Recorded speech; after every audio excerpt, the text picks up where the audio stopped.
자, 미국 현지 반응을 생생하게 들어보겠습니다. 맨해튼 나우 시간이고요. 맨해튼 현지에 있는 이정우 국제금 전문가 연결해 보겠습니다. 안녕하세요.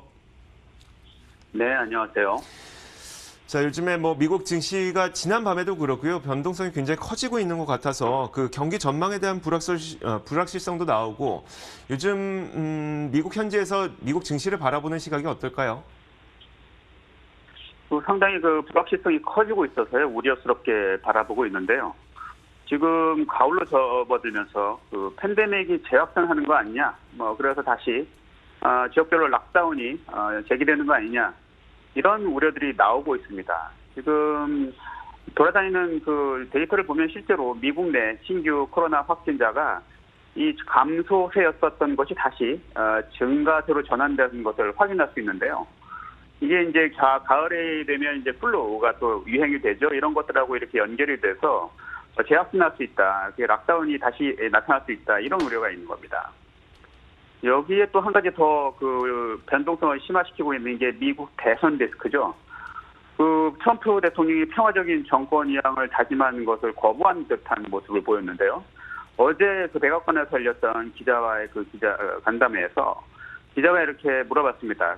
대선 결과에 따라서 정권을 평화적으로 이양할 것을 다짐하냐, 커미트먼트 하냐라고 물어봤는데 트럼프 대통령은 질문에 대해서 우리 무슨 일이 일어날지 봐야 할 거다. 이렇게 대답하면서 커미트먼트 할 생각이 없다라는 것을 명시적으로 밝혔거든요. 사실 요새 이제 미국 대선이 또 우편 투표가 많이 이루어지고 있는데 이 우편 투표가 이루어지다 보면 대선 결과가 확정되는 게 11월 3일 이후 일주일 내지 2주일까지 걸릴 수 있다. 이런 우려감이 있어서 대선 이후에 리스크가 상당히 커지고 있습니다. 이게 옵션 시장에 그대로 반영이 되고 있는데요.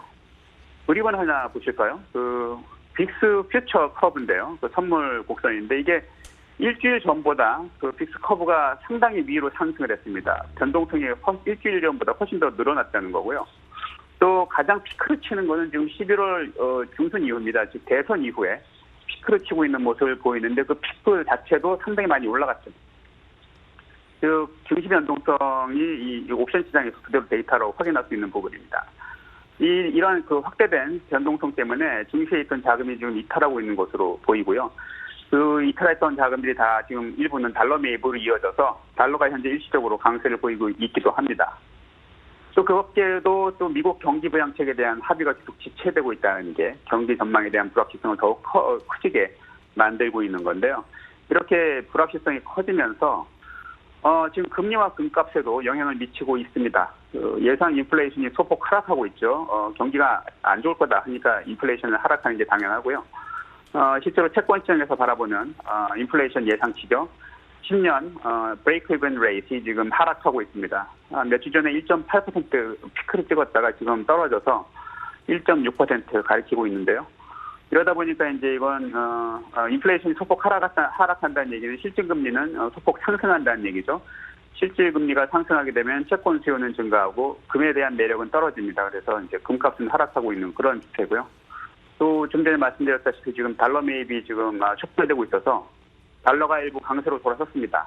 그래서 달러가 강세가 되면 이제 사실 금값은 달러로 결제하는데 가령 우리가 이제 금을 사야 되면 달러가 강세가 됐으면 한화로 지불해야 되는 금값이 올라가게 되겠죠. 그래서 금 수요가 줄어듭니다. 상대적으로. 그래서 이제 금값은 하락하는 거고요.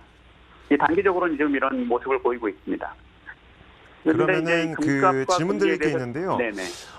이런 변동성 장세와 불확실성은 대선 이후까지 길어질 거라고 월가에서 전망하고 있을까요? 아니면 추가 부양책이라든지 이런 게 나오면 이런 불확실성들도 좀 사라질 것으로 전망하고 있을까요? 지금 빅스 그래프에서 보시듯이 지금 대선 이후까지 불확실성이 좀 계속 이어질 거라고 보이는데 결국 대선에서 뭔가 확실한 결론이 나기 전까지는 좀 이 불안한 장세가 계속 연결될 거로 보입니다. 다만 이제 부양책에 대한 합의가 좀 이루어지면 아무래도 이제 경기에 대한 지지 그런 역할을 할 수 있기 때문에 어느 정도 도움은 될 거라고 봅니다. 하지만 이 계속 끊임없이 이어지는 대선에 대한 불확실성은 계속 남아있을 거로 그렇게 예상이 됩니다. 네, 알겠습니다.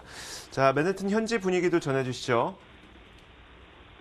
맨하튼에서 지금 사실 그 학교 개학과 관련된 얘기들이 많이 오고 가고 있는데요. 지금 뭐 절차에 따라서 학교는 모두 개학을 했습니다. 그래서 그 대면 수업이 실시가 되고 있는데 이제 물론 이제 100%는 아니고 일부 실시가 되고 있는데 뉴욕시가 학교를 개학하기 직전에 이제 실시한 코로나 테스트에서 코로나 확진자 발생을 보고한 학교나 유치원 건물이 전체 100개 이상이 되는 것으로 나타났습니다. 이제 학교 개학 직전에 한번 걸렀다는 얘기죠. 그래서 교직원들은 학교로 돌아오기 전에 모두 코로나 테스트를 거쳤고요. 확진자는 이제 자가격리 조치에 들어갔었는데 학교가 상당히 좀 계속 불안하지 않냐 이런 뭐 우려감이 있는 게 사실입니다. 그래서 쿠오모 주지사는 아울러서 또 연방 정부가 승인한 백신이라도 뉴욕 주 차원에서 추가로 검증하겠다. 그리고 안전에 대한 확신이 서지 않을 경우에는 접종을 연기할 것이다라고 밝혀서 이 백신이 일반에게 실제로 공급되기까지는 아무래도 좀 추가적인 절차와 시간이 필요하지 않을까 이렇게 보여집니다. 네, 알겠습니다. 자, 지금까지 현지 이야기 들어봤습니다. 이정호 국제금융 전문가였습니다. 고맙습니다. 감사합니다. 자, 이렇게 1부 마치겠습니다. 잠시 후 2부에서 더 많은 내용 들고 찾아오겠습니다. 잠시 후에 뵙겠습니다.